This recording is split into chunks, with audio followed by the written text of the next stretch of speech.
Yagwa mu bitundu by'ekiteezo omwaka oguwedde kasasiro bwe yabumbulukuka amalatte ssaako okwonoona ebintu by'abantu omuli amayumba. Abantu abakusibwa mu mbeera eno bazze bawanjagira gavumenti okutuukiriza obweyamo obw'okubaliyirira ng'eraba n'enfunda nnyingi balabiddwako nga beekamwana wakati mu kulaga obutali bumativu ku nsonga y'obutabaliyirira.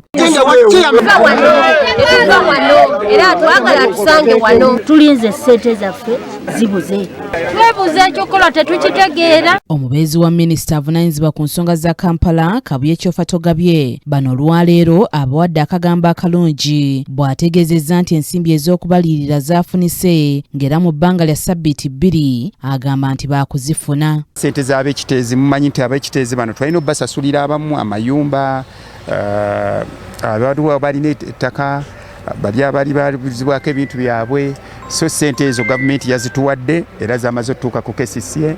Kati aba KCCA bamaliriza emitendera gy'okuzitsa kubanga bali ssente si zakuleetera mu ngalo, ssente zakuteeka ku akawunti zaabo abalina okuzifuna.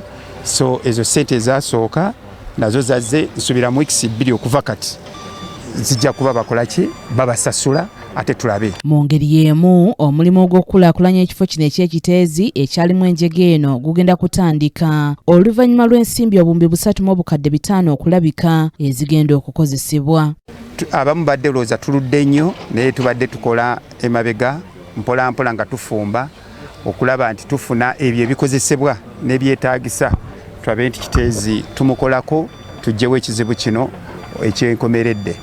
So ekizibu kino tufunye bannaffe abatukwatirako aba UN Habitat nga twafuna obuyambi okuva e Japan obuweereza ddala akakadde ka $1 kalamba oba bwe buwumbi nga 3.5 nga ssente ezo ze zimu kuzireese ebyuma bino awamu n'okuleeta omukugu oyo Profesa okuva e Japan oyo mukulu oyo. Kino kyanjuddwa era minisita Kyofa Togabye ng'abakugu okuva mu ggwanga lya Japan be bagenda okwekebakeba eddimu lino ssaako n'aba UN Habitat. Bano kyokka basabiddwa obuterabira abantu abakusibwa ne kasasiro eyabumbulukuka nga bino byonna bikolebwa.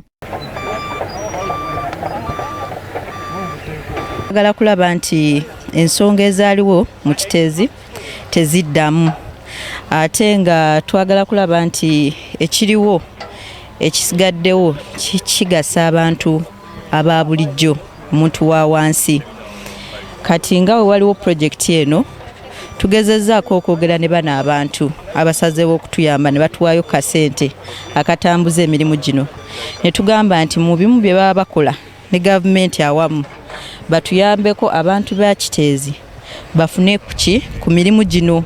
Dr. Grace Lubaale okuva mu kitongole kya UN Habitat atunnyonnyodde ku byatuukiddwako. The place was smelling, there were flies and a number of things, but just same waste, you can see the kind of things that are doing.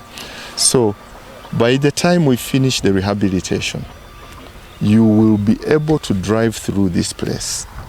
Recall, this is an emergency, so it is not a decommissioning. Kyambadde Shadrack Joshua ne Kabagahe Mary Rose be bakusakidde eggulire lino ku KTV Amalindirire.